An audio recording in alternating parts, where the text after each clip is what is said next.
Chag Sameach à tous. Aujourd'hui, nous sommes le 5e jour du mois de Tevet, le jour de Didan Natsach. La victoire est à nous. Les Chassidim gagnaient. En effet, en 5745, qui correspond à 1985, le neveu du rabbi, donc le petit-fils du rabbi précédent, a mis la main, a pris de la collection de livres et des manuscrits qui appartiennent au maître de la Chassidut Chabad en disant que c'était une affaire personnelle, ça appartenait à la famille. Donc, il en est l'héritier. Le rabbi n'était pas du tout d'accord, il a dit que ça appartient au mouvement chassidique, et donc c'est parti auprès du tribunal, le tribunal fédéral des États-Unis, que le 5e jour du mois de Tevet 5747-1987, ils ont établi que cette collection de livres et de manuscrits appartiennent au mouvement de la Chassidut Chabad. Et donc, le jour de 5e Tevet, c'est un jour propice, un Yom Ratzon. Et on en profite pour souhaiter à tout le monde le meilleur du meilleur dans tous les domaines.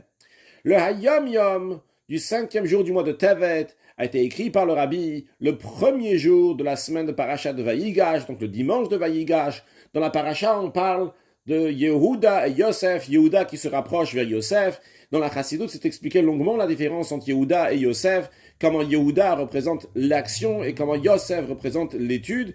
Et c'est discuté donc qui est-ce qui est plus important, qui est-ce qui a besoin de qui, est-ce que Yehuda il a besoin de Yosef, est-ce que Yosef il a besoin de Yehuda. Mais comme on le sait, lorsque Mashiach va venir, ça va être Yehuda qui aura plus d'importance. En effet, le roi David, le Mashiach va être de sa lignée, donc de la tribu de Yehuda.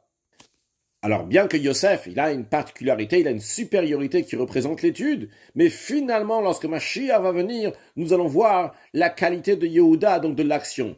Et dans le sens plus large du terme, il ne s'agit pas juste de l'action, mais Yehuda vient du langage de Hoda'a, Hoda'a qui veut dire rendre hommage, et dans le sens plus large du terme, cela fait référence à la foi en Hachem, l'intégrité, servir Dieu de manière sincère, avec la chaleur du cœur. C'est ça que représente Yehuda. Et justement, la Yom Yom nous dit que lorsque Mashiach va venir, on va comprendre la valeur de la foi et de l'intégrité. Nous allons voir comment tout le monde a cette foi pure envers Dieu, que tout le monde a cette foi pure dans la Torah de Dieu, dans les commandements de Dieu. En d'autres mots, nous allons voir la qualité de Yehuda, la Hoda, la foi en Dieu. En effet, voyons l'étude, la compréhension, la perception de l'être humain, même s'il perçoit des choses très profondes, mais finalement, c'est limité. En revanche, la Hoda, la foi, c'est un sentiment qui transcende toute limite. Et c'est justement ce que le roi Mashiach va faire. Il va nous donner la possibilité de percevoir comment l'action est importante. Pas juste importante, mais la grandeur, la valeur de ces actions qui sont faites avec intégrité, avec tmimout.